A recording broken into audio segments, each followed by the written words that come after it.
Você já ouviu falar em Elizabeth da Esperance? Conhece o trabalho dessa médium? Eu sou Gabriel Lopes Garcia, estou diretor de comunicação do IJF.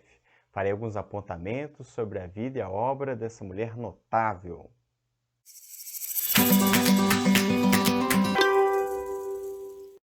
Meus comentários são feitos a partir da obra que ela mesma escreveu, No País das Sombras, um título bastante sugestivo para a vida que ela experimentou.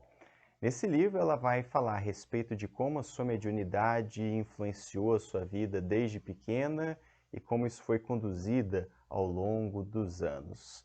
Madame d'Esperance, cujo nome verdadeiro é Mrs. Hope, nasceu em 1849, foi uma médium de grandes capacidades e cujos fenômenos foram estudados tanto na Grã-Bretanha quanto na Europa continental.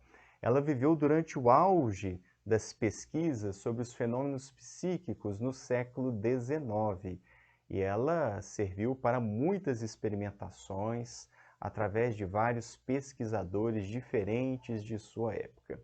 Essa obra é muito interessante porque ela fala não apenas dos episódios da sua vida, mas de como a mediunidade é um fator importante, impactante em todas as fases da sua existência corporal.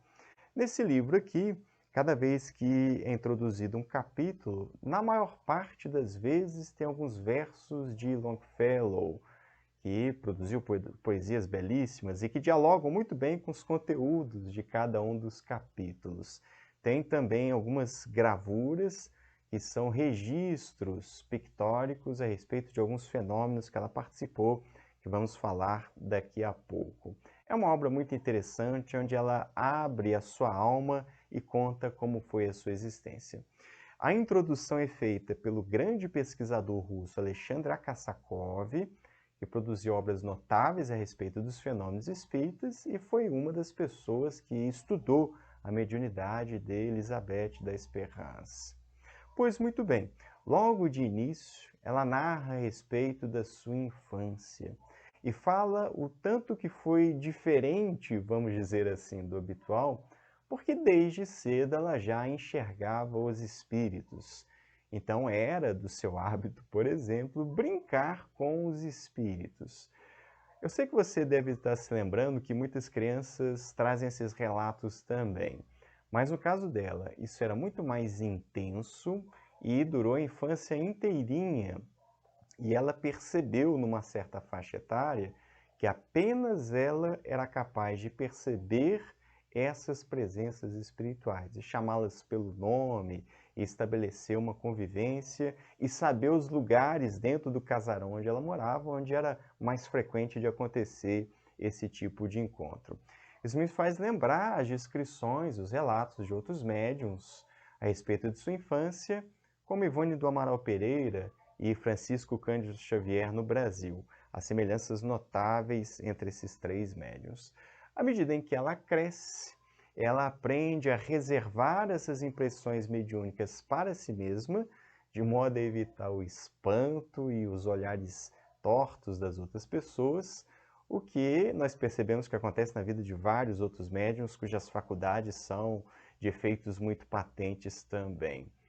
E depois que ela se torna adulta, então ela vai encontrar um contexto ali, conforme nós dizemos das pesquisas espiritualistas, onde ela pode dar vazão à sua mediunidade, porque agora está no contexto onde as pessoas se interessam e querem estudar o que acontece com ela.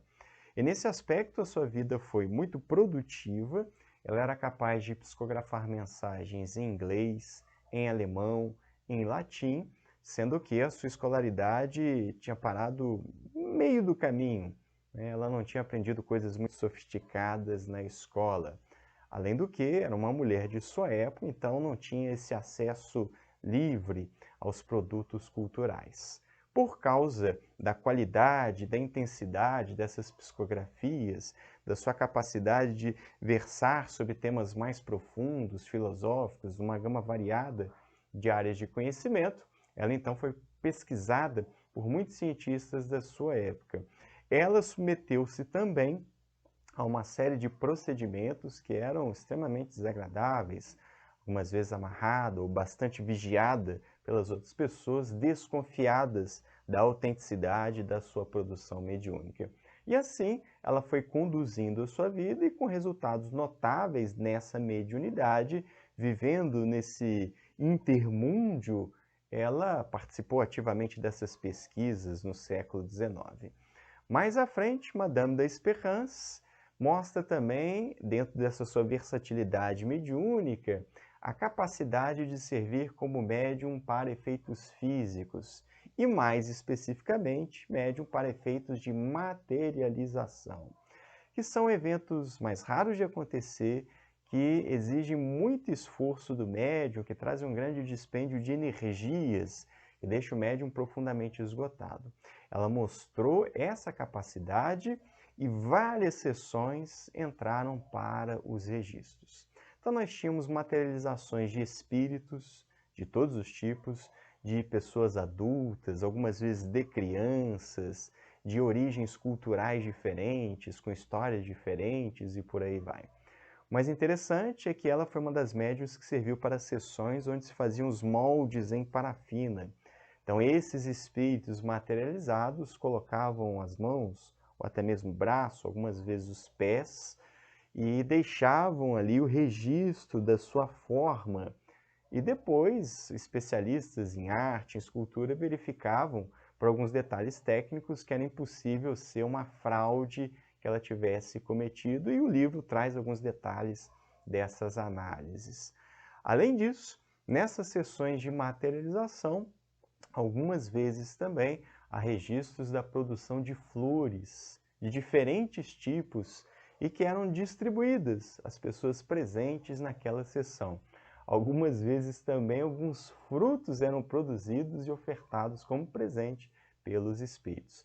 Ela se dedicou algum tempo para essas sessões, mas aí aconteceu um episódio lamentável em 1893 que fez ela entrar na fase de amargura, fez ela dar um rompimento brusco nas suas atividades mediúnicas. Um pesquisador cético estava numa dessas sessões, agarrou o espírito e então isso repercutiu de maneira super dolorosa em Elizabeth d'Espérance. Que todos os médiuns de materialização falam exatamente isso. Qualquer toque indevido, não autorizado sobre a entidade materializada repercute de maneira extremamente dolorosa no médium. Isso aconteceu com ela, então ela abandonou essas sessões, esses estudos, e começou a levar uma vida onde ela viajava mais, fazia algumas reflexões, mas sem participar dessas sessões mediúnicas. Algum tempo mais à frente, incentivada por alguns amigos, ela chega até a fazer uma retomada discreta dos fenômenos mediúnicos, mas jamais como tinha acontecido na fase áurea, aqueles anos, décadas, onde ela se dedicou intensamente a participar desse tipo de fenomenologia. Então esse é um resumo da história dela, está bem sintético mesmo, eu convido vocês para que possam fazer a sua leitura. É uma obra muito interessante, que passa de maneira muito escorreita, é fácil de ler. Quem é médium, ou quem trabalha com mediunidade, se identifica em muitos pontos com que ela narra, como era a sua mediunidade, como era lidar com essa mediunidade, como era viver com essa mediunidade no meio das pessoas que não acreditavam nisso, a condição de ser mulher e médium, enfim, há muito aprendizado na leitura dessa obra. Então vale a pena para a gente continuar consultando até os dias de hoje. E claro, isso aqui é apenas um resumo, você tem muito mais detalhes, informações, fazendo a sua própria leitura. É isso, pessoal. Espero que seja útil. Eu desejo que isso incentive você a ler esse livro e a conhecer mais a respeito dessa mulher que trouxe uma contribuição fantástica para o estudo da fenomenologia espírita. Se você gostou desse vídeo, curte, compartilha. Se você é novo aqui no canal, aproveita, te inscreve, ativa o sininho das notificações e vai ficar por dentro de tudo que nós estamos produzindo. Publicamos vídeo toda terça às 11 horas, fazemos uma live toda quinta às 20 horas. É isso, pessoal. Forte abraço, até a próxima.